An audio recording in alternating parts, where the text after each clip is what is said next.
Hello, beautiful people of BookTube. I'm DJ and welcome back to my channel. Today I'll be talking about the books that I read in the month of November. It was a good reading month. I participated in two readathons. The first one was Non-Fiction November by A Book Olive, and the second one was November, which was organized by Read Becca, both of whose channel I love. I will link them in description. Obviously, you know both of them probably, but still. And I read other two novels which were not part of these two readathons. Let me get started with those two first. The first one was called Comfort Me with Apples, and it was by, I don't remember who it was, but I will put their name or like the book cover somewhere here. And it is a story about this woman who is very much in love with her husband, and they are kind of living in a paradise, and she is made for him, and they are so in love. But then one day she finds something very suspicious in one of the drawers in her bedroom, and it is like a lock of hair which is totally different color than her own hair, and then she goes into a spiral.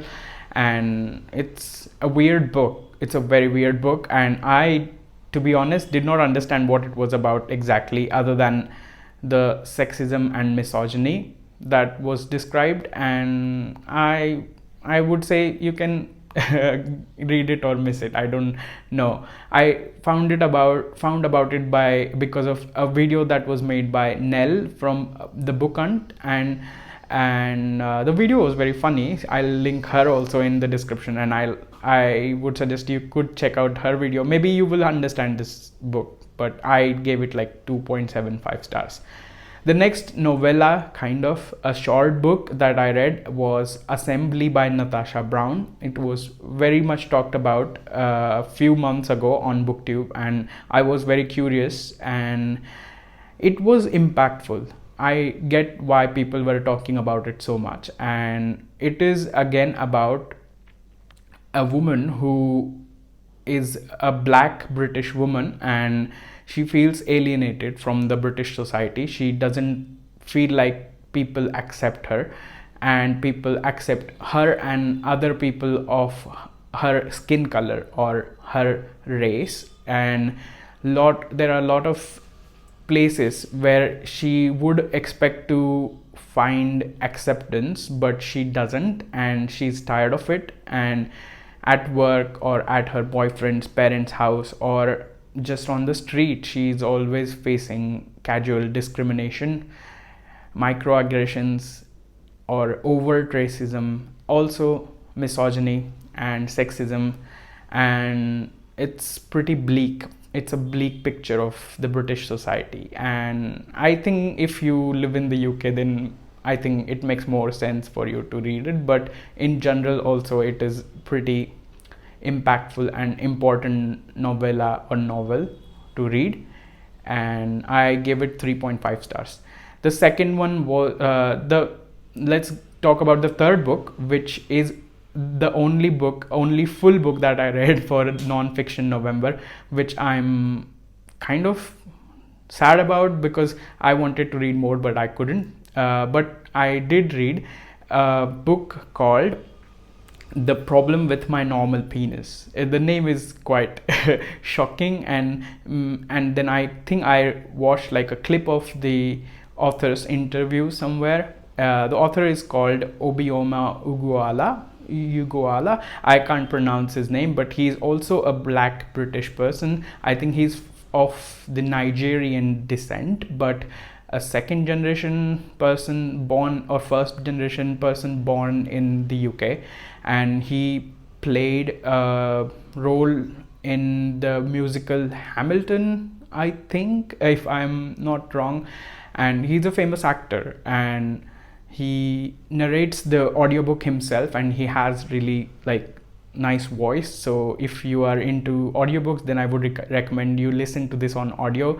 And he talks about similar themes that I talked about in the earlier book, Natasha Brown's book, but from a point of view of a black man. black men in the UK or in the Western society generally, I think, are stereotyped as people like over sexualized, and they are also kind of compared to savages, or they are also put into boxes, and they are like expected to be very aggressive sexually or otherwise, and they are also put under a lot of pressure to perform and like work twice as hard to succeed in the society, and sometimes they are ridiculed as being the diversity hire, or there are so many problems, and this book goes into a lot of them. It also goes into how black identity and queer identity are also kind of a clash in the black community, and even though it looks like London is like a very metropolitan, multicultural melting pot of cultures, it's still not that progressive. Obioma also talks about toxic masculinity and black masculinity and his own sexuality, and it's quite interesting to hear from him. This point of view was unique for me, at least. I have never read a memoir like that, and I am glad that I read it. And I also got inspired to read something like this from an Indian author, where the author belongs to a community that is misunderstood or stereotyped, and I want to learn more about it. And I gave this one also 3.5 or 4 stars. I liked it. Then I read half of the next book for non-fiction November. It's not exactly half, maybe 40% or something, but it's called Ace by Angela Chen, and it's about asexuality and the myths of sexual desire.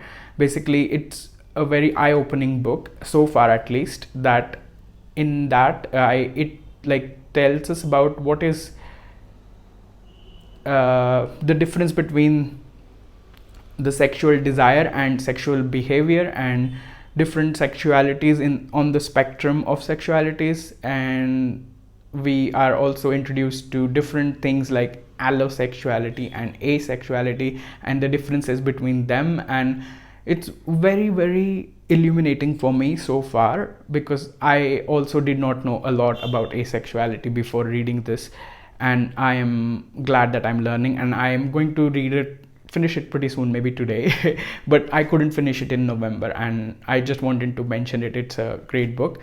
I liked it. Now let's come to the fun part. For November, I read 2 books. I think it is a duology. The first one was called Boyfriend Material, and the second one was called Husband Material. And they are by, who are they by? I forgot again the name of the author. I'm so sorry. Alexis Hall. Yeah, I think they are from Alexis Hall, and they were fun.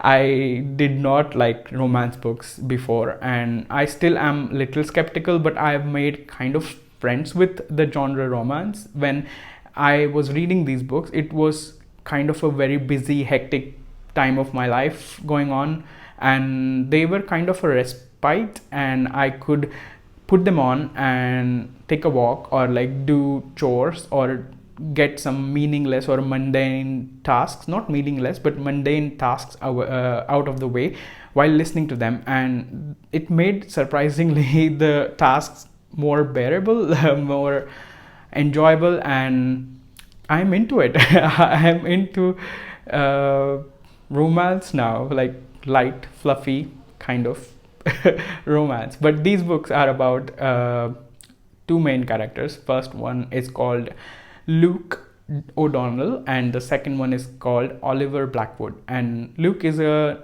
son of 2 old 80s rock stars, and his father is like estranged from him and has left him and his mother when he was little, and he's struggling with that. His father is making a comeback though on TV, and that has brought Luke under limelight, and all his actions are misconstrued in the media, and he's being misunderstood, and he's being written about in the papers, and he's kind of traumatized by that, and it's affecting his work as well. He has to fundraise for a charity that he works at, and people are kind of backing out from the funding of this charity because the person who's asking for these donations is not the typical conservative straight person who is like follows all the rules.